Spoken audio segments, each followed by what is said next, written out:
So Creep, bro, it's good to finally link up, man. Yeah, Congratulations yeah. on all the recent success of the Fixtape. Are you happy with the response so far? Yeah, respect to you too, brother. And congratulations on what you're doing for the culture, you know? I appreciate Yeah, that, man. yeah, we appreciate that too. Yeah, sure. I definitely appreciate all the love from the Fixtape. We've definitely been getting great receptions from it since the release. And we're just kind of anxious to continue promoting it, you know? hmm Talking about the promotion, I mean, it seemed to come out of nowhere. Like it was almost as if Right. like, one day Popcorn was just like, okay, here's an album out of nowhere. Was that part of the marketing strategy? Yes and no. The thing is, this is coming from a scenario where we drop a mixtape, like in 2012, if you know about the I Change mixtape. So it's coming from that. It's coming from just us doing a mixtape as a DJ and an artist with no sort of machine behind it, aka like a label or any of that involved. So this time around, it's kind of like we approached it the same way, like kind of not taking into consideration that is actually bigger than that. So it's like when it was boiling down to the stages of completion, then that's when we kind of realized that, oh, like we have to put things into place. The label gonna have to do this. There's gonna have to be two different versions. So we had to come up with like a whole plan as to how to market it and kind of differentiate the mixtape version from the actual album. So it's like we're creating a mixtape and then an album came out of it, hmm and not the other way around. You Okay. get me? So Yeah. it's kind of like we're freestyling stuff and conceptualizing it as we go along. You get me? Yeah. And Yeah. how important is it for an artist to have an album? Because Popcorn is one of the few artists who seems to do albums very well, and not a lot of dancehall artists, I don't think, do it at the same level. Is that something that's essential to a great artist? Would you say, to be able to have a body of work like that? Yeah, I definitely believe so because uh, a body of work should be able to kind of give the fans a perspective of where you're at in your career and or whatever you're going through at that point in time. And I think Popcorn has always managed to deliver that well. Like when you listen to his projects, if I listen to where we come from or Vanquish, I can kind of like see the growth over time. And it's like um it I mean, of course artists are supposed to continuously give fans music to consume. And yeah, as you're asking in the beginning, I feel like it's important for the artist to also do that with people who they have a chemistry with. Just hmm like just like how Popcorn and Dre Skull, that's undoubtedly always a good combination. You get me? And just same way with me and him. So I think that's also important. So which producers did you use for the album? Because am I right in thinking that Dre Skull, he usually executive produces most of Popcorn's albums, doesn't he? But I Yeah. think this one was done slightly different, wasn't it? Yeah, it definitely was. Because as I said, it didn't particularly begin as with the same approach that you'd probably approach an album. It was a mixture of uh, music that's been done over the course of the past few years. And yeah, it went through various processes of selection and it were and arrangements and remastering, remixing, removing this, adding that, like a bunch of stuff, which I'm sure is always the case with albums. But I'm also sure it was definitely a whole different process than the, I guess, typical way of creating an album. So what was Yeah. your exact role? Because I know that you are the executive producer. What does that actually mean? Like, what was your sort of Uh, role with the all album? right, it's a little bit of everything, honestly. Like everything. I was just very hands on because I treat it as as my project just as much as Popcorn treats it as his. And you know, I want to get I want the whole thing to be packaged perfect and kind of just feel like I don't want the artwork to not feel like how the you get me. I want it to all tie in. I want the visuals to correlate. I want everything to correlate. So I try to participate in all aspects of it. So that's how I ended up like getting even the title of creative director and executive producer. I mean, a year ago I wasn't really familiar with what the term really consists of. You get me? So it kind of just all happened throughout the process in various stages. So yeah, like, so as I said, we're approaching it like a mixtape. So my main focus was like getting freestyles done, trying to get him to do stuff on beats that I think would be good. Him also, because he already had like remixes that he wanted to do and like songs that he wanted to include in mine already. And then like, you know, we'll debate on some, we'll remove some, we'll agree to disagree with some. So it's like it's just so much. It's been a long way to the title of executive producer and creative director, but I just feel like it's, as I said, me the whole mindset of me treating it like my project, which caused that to be the case. You get me? So how long Yeah. did the whole process take then for the mixtape to come together, the album? All right. So if you know, this was supposed to actually be out from probably I'd say late 2015, 2016. So there's a couple tracks on it that were actually recorded from that time. There's many that were also recorded and scrapped. There's some that were recorded and then kind of added on to. Then the singles, most of the singles are new. A couple of them are from like probably 2019, 2018, and also that were rearranged or what have you. And then wait, remind me what's the question I'm answering again? Just the length of the process. Like, how long did it all take? All right, yeah. So I mean, the real majority of it was recorded out in St. Thomas because, as you know, Corona, quarantine, lockdown, all of that stuff. So it's like in Kingston at that point in time, which I think was like March, April probably.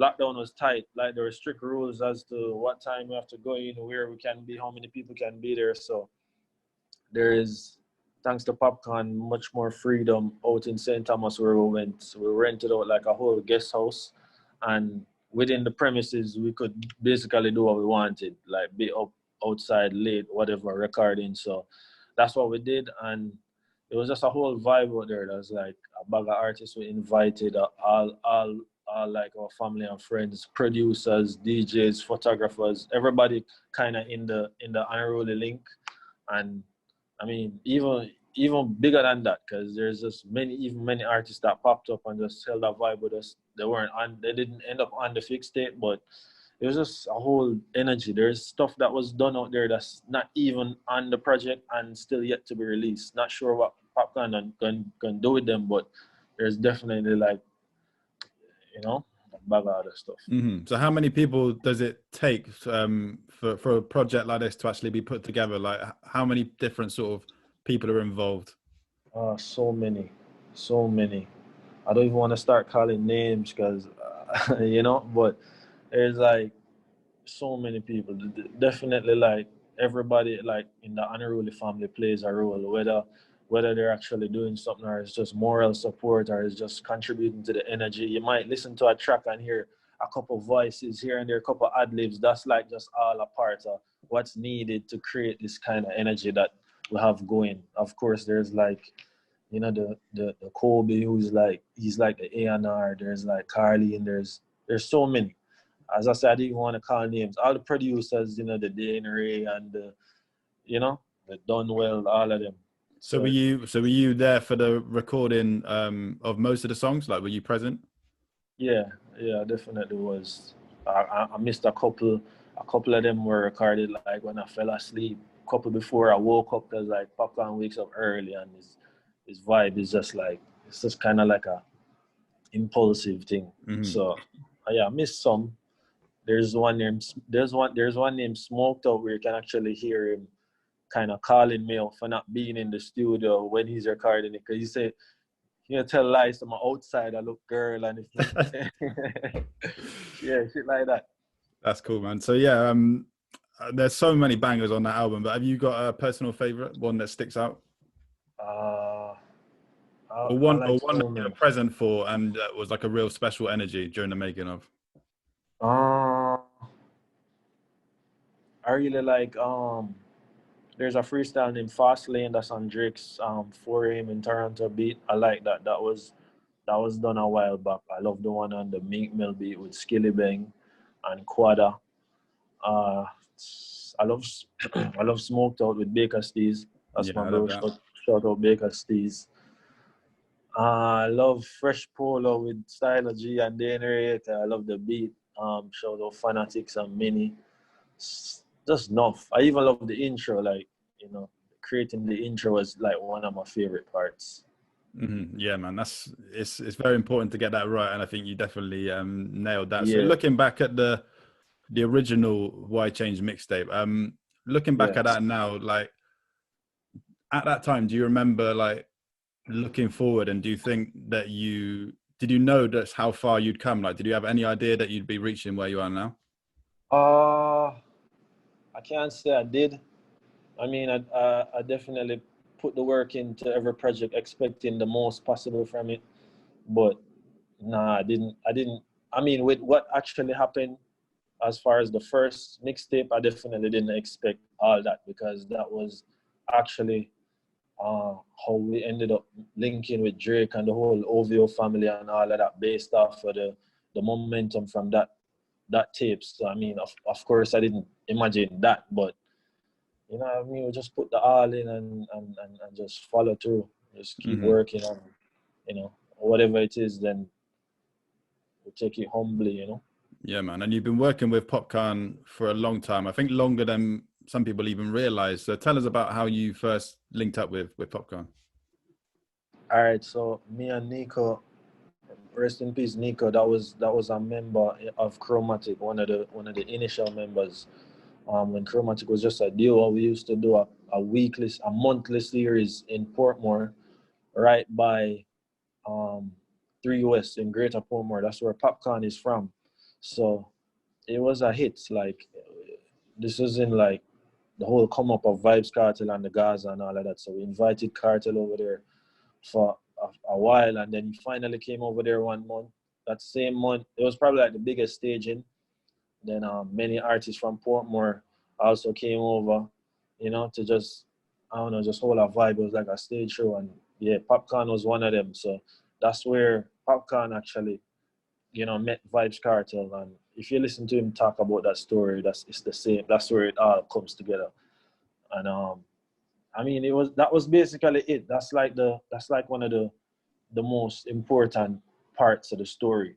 So everything after that was just organic. Like, of course, I was around Cartel like almost daily, and so was Papi. So it was just like one family, and it just, me and him, everybody just kind of have their own friendships with each other, and me and him was just always different. So uh, yeah, the first mixtape was actually Cartel's idea to do it. So yeah, I should do a mixtape for Popcorn.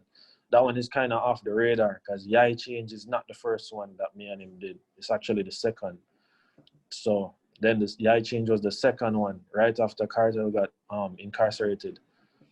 And then no, this is the third one. Hmm. Yeah. So at that initial event where Cartel linked up with Popcorn, how popular was Chromatic at the time? Like, Uh, did you have a buzz at the time?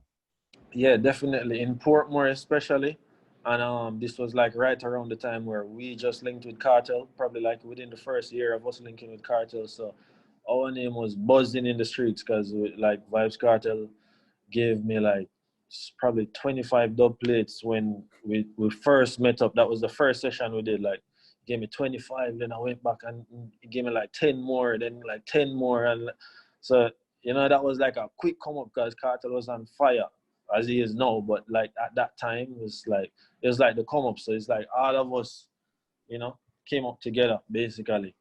And how long had you been going at that point? Like when was it that you actually first started Chromatic Sound? I would say, well, we started actually like taking on the road in 2005. But I said all of this fire was like probably between 2008 to 10, and then the eye change was like 2012. So it's all jumbled in my mind, honestly. Like Of course, it's man. Yeah. crazy. Yeah. So how long did it take for you to really build up the brand? Like, well, first of all, take us back to some of your early sort of bookings. Like, what was the experience like? Like your first few bookings as Chromatic.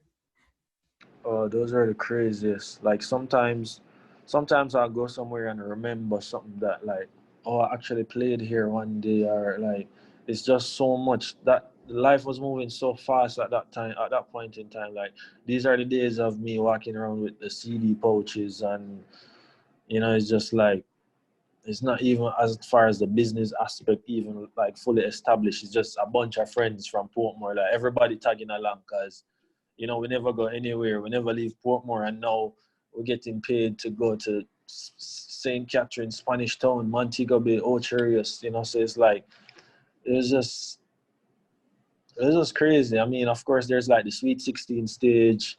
There's like the transition to us going from kind of like a Portmore based sound to more of an uptown sound, which is in Kingston. It's kind of like a step up, because everything happens in Kingston. Like that's kind of where you're bust from. It's the heart of the country. So there's just so many stages. Like especially with the whole cartel thing. As I said, like that was like one of the biggest changes. That's when the price went up. That's when the whole status went up, because they were then aligning us with like comparing us to sounds like Cash Money and Black Chiney and all of the songs that were running the place at the time. That's the conversations that Chromatic was in now. No longer just like a Portmore little community thing. It was like, that was the level up right there. So it was just basically um getting these bigger bookings, stepping on these bigger stages one by one, and then delivering there. Once you deliver there, that's like set in stone. Like you get a book for the next stage, and then some other big promoters um, find out about you and then book you too. It's like a snowball effect. So in the early days, it was you and Nico that formed the sound originally, right? Right. So it was just all of these things I'm telling you, it's me and him every night. It's not like it's a group of like 6 of us where we can split up. It's just me and him. Everything is me and him. Sweet 16 to big stage to country to wherever, it's just me and him. So it's great. It's not something that I could be doing right now. No. Physically. So fast forward to now, obviously the Chromatic team has expanded a lot. Tell us, for those who don't know, all the members of Chromatic that you've got right now. All right, so there's Creep, JR, there's Heavy D, there's Shantoni, there's Booker, there's Brush, there's Travis, and there's manager Carlene. Yeah. And how do you decide like who plays what show? Like obviously, if you get multiple bookings, like how do you split that up? Most times, the promoter already knows who they want.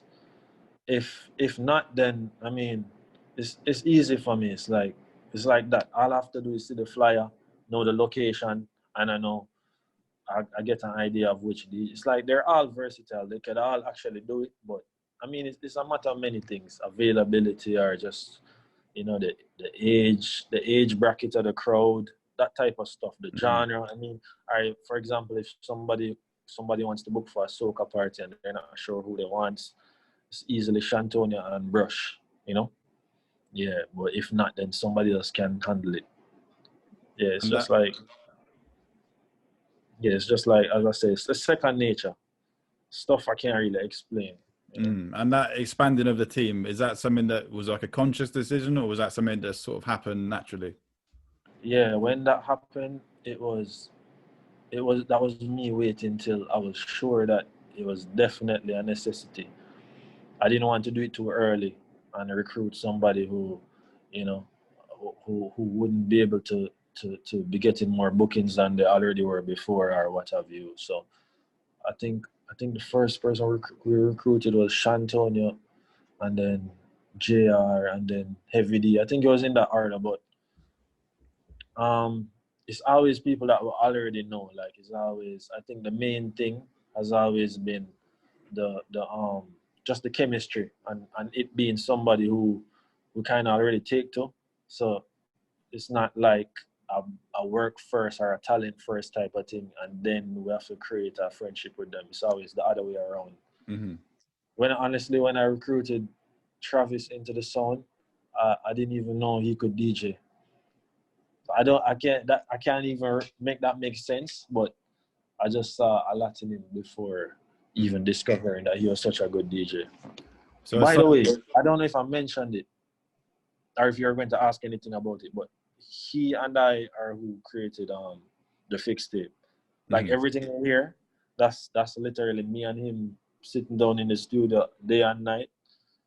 But his fingers are the ones touching the keyboard. I'm like beside him saying, all right, cut that voice, all right, switch that, and then he's the one actually doing it. So give all of that praise for talent to Travis. So aside from the chemistry and like the friendship aspect, what else would you look for in a DJ if you were going to hire them to go on Chromatic? Versatility, image, it's just something that I pick up on from an early stage normally. It's something I normally pick up on before I even need somebody else in the sound, or before they even know that there's somebody that I would consider in the sound. It's something that I pick up on from early. I might just meet Chris Satta right now and say, oh yeah, like, yeah, you have this little vibe, like, if ever, yeah, I'll pay attention and see, like, it's stuff like that. But it's not really stuff I usually disclose, because people are like, always, every day I get, people approaching me through whatever platform, asking me to recruit them. But it's just like, if it's like, if you do that, you're already in the category of it will never happen. You get me? Like, no disrespect, but I mean, if things are on a level where I needed like 10, 20 more people, then of course I'll be looking in places like those. But it's something that the universe just does. I'm not out looking for anybody, you get me? So, yeah. So it is. I mean, and I guess in some ways, if they were sort of, really desperate to join Chromatic, in some ways they're almost missing the point in a way, because it's like they should really be trying to build their own brand, Yeah. Everybody in Chromatic had their own thing going before. When you come into Chromatic, you bring your little following with you. There's people who are fans of Chromatic that are not fans of me. There's people who are fans of JR that are not fans of Heavy, Like, yeah, that's the beauty of our group also. And how much of that team, philosophy would you put down to your success, like having that team? Like, do you think that's what's helped take you to the next level? This is all I know.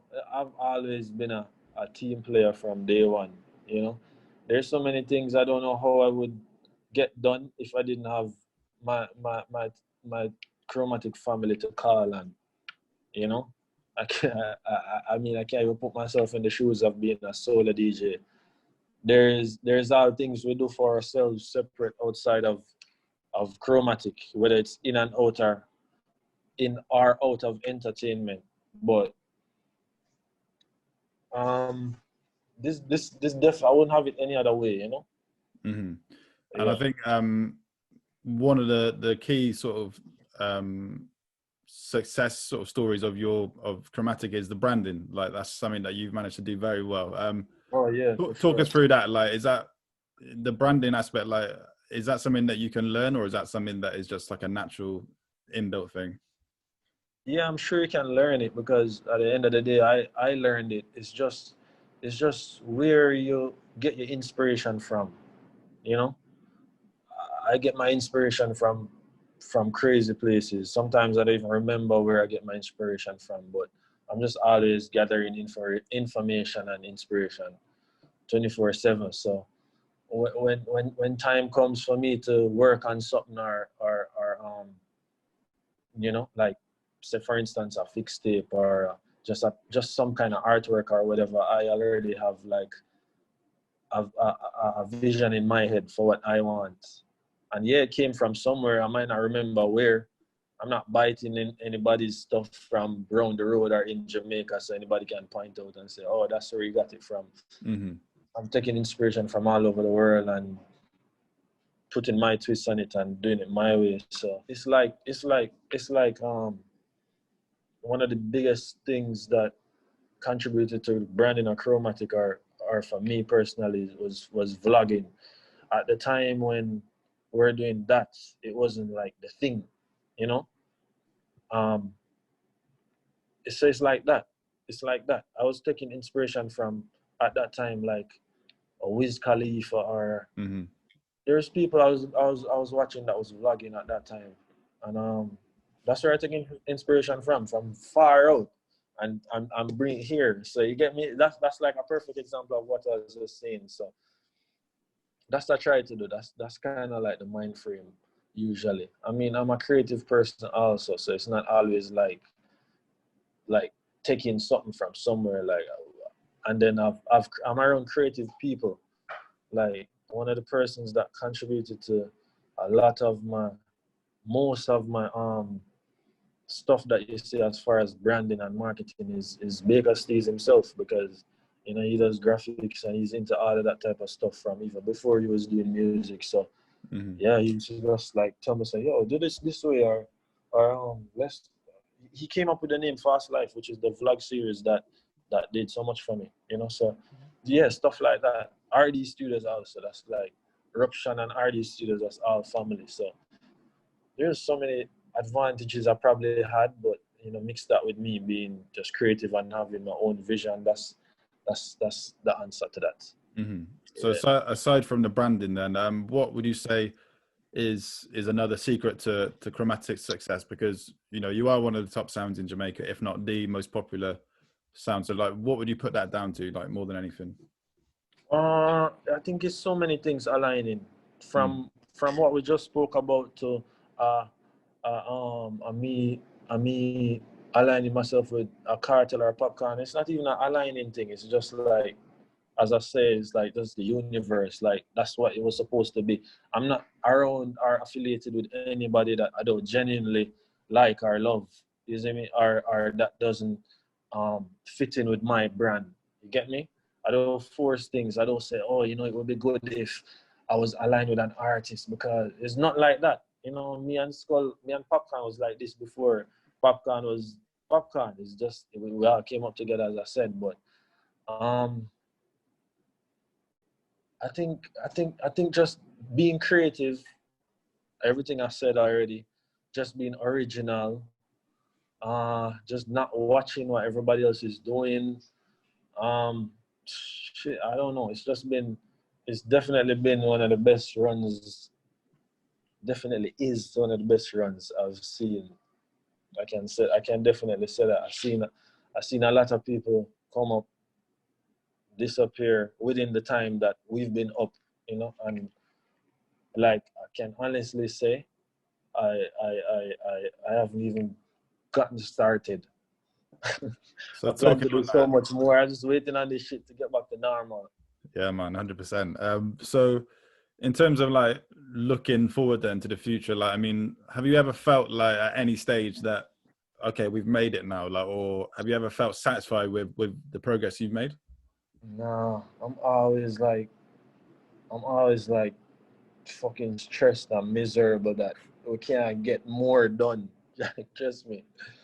I'm like my mind frame is so far from, yeah man, we've made it. Like I feel like I know everything I want, and it's like when I get it, it's like okay, it kind of takes away from the excitement because I already know that I was going to do that or this or whatever, or be here or play there or like, obtain this or whatever. Like I already see it all, so I'm just trying to like check off more things on the list, like, and I just share that same, I push that same mindset on the whole family, you know. Mm-hmm. That's also one of the answer to your previous question.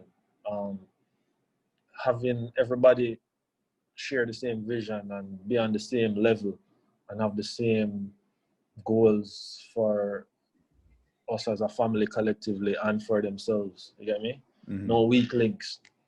So what are some of your goals then that you would like to tick off the list from now? Yeah, that's the stuff I don't really chat about, you know. You don't want to I jinx can't, it. Yeah. not, I mean, yeah, that too, but that's just not me. Mm-hmm. I said to somebody just the other day that that's the one questions that I never have an answer for in interviews. You get me? Like, I would never do an interview in January and say, yeah, Fixtape. That's what I drop Fixtape in a couple months. Like, nah, not just because I don't want to disappoint people if it doesn't happen, but it's just probably a personal thing. That's my thing. Yeah, man. Yeah.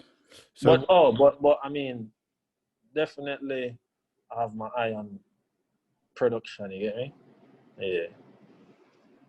and is that something that you feel is now essential, like for a DJ to get to the next level? Like obviously, if you look at DJ Khaled, you know, Dr. Dre, like these people that were started out as DJs, you know, almost seems to be the logical next step then to get into production. Yeah, it makes sense, you know, and also working on the Fixtape, obviously I learned a lot. You know, I learned a lot, like from every angle. And it's always been on the agenda, production, you know, because as you say, it makes sense. You create the music, you have a platform to bust the music for yourself. I have a whole team of DJs and MCs that can help with that also. We're playing at all the big events. So yes, it's a why not for sure. But I mean, it makes sense in every other way to have good relationships with all the big producers, all the big producers, the artists. You know, it just does make sense. But I mean, even if it made this much sense, I wouldn't do it if I didn't think I would be. I wasn't sure I would be good at it. Mm-hmm. You know, and I'm sure, like, yeah, I'm sure.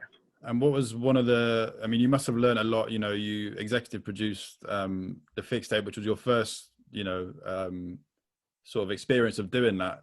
What things did you learn about creating bodies of work that you didn't know before?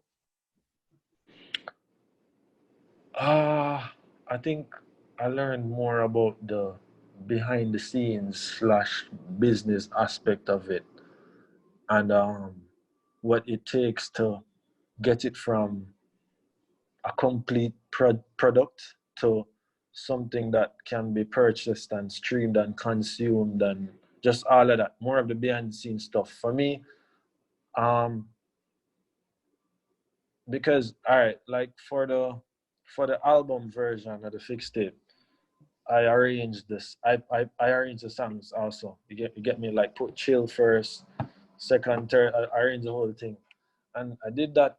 I did I did that in a probably 15 minutes. So like I feel like I have a good understanding of what it takes to create a good body of work, and that's the album version. Obviously the mixtape version.